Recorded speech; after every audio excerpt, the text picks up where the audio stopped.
Te saludo desde el noveno día de llevar la cuarentena desde Quito, Ecuador, para comentarles la situación que estamos atravesando acá. Una situación nada fácil. Ecuador es el país con el mayor número de contagios de la región. Solamente nos supera Brasil, pero ellos tienen una población de 200 millones de personas. Nosotros tenemos una población de 17 millones. Al día de hoy se han reportado que en Ecuador existen 1.049 personas contagiadas, 27 fallecidos, lo que nos pone en la tasa de letalidad más alta de la región. Y esto se da en un contexto de ajuste fiscal. Esto se da se da en medio de un proceso de medidas de ajuste fiscal orientadas por el Fondo Monetario Internacional que han tenido una consecuencia sobre el debilitamiento del sistema de salud y sobre la capacidad del Estado para hacer frente a crisis económicas como las que implican una crisis de este tamaño. Obviamente esto ha tenido resultados, ¿no? Hace unos días atrás, por ejemplo, los trabajadores de la salud en plena crisis sanitaria han tenido que protestar pidiendo, exigiendo que se les entregue recursos para realizar su trabajo. Se han quejado de que no tenían ni siquiera para mascarillas o delantales. Una semana atrás también la ministra de Salud renunció a su cargo, denunciando que no había recibido una partida especial para enfrentar el COVID-19. Y además planteando de que no hay una orientación de la política pública para enfrentar la crisis. De hecho, en plena crisis, el presidente de la República no se lo ha visto en medios de comunicación desde hace 3 semanas por lo menos. Sabemos que está realizando su cuarentena en una casa de lujo en las Islas Galápagos, pero mientras tanto las cosas acá siguen empeorando y las cifras de contagio siguen aumentando. ¿Qué es lo que han planteado oficialmente desde el gobierno para enfrentar la crisis? Medidas totalmente impertinentes e insuficientes.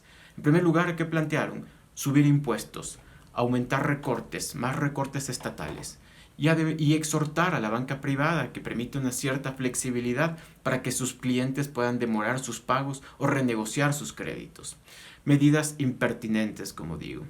No han faltado sectores empresariales, las cámaras empresariales, que han hecho sus propuestas y están presionando para implementar más reformas estructurales, que nada tienen que ver con la atención de la crisis sanitaria.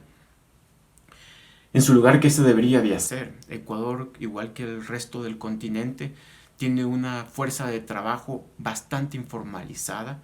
Tenemos millones de ecuatorianos y ecuatorianas que no pueden realizar la cuarentena si no reciben una transferencia monetaria o si no se atienden sus necesidades básicas, porque son familias que subsisten, dependen del ingreso diario.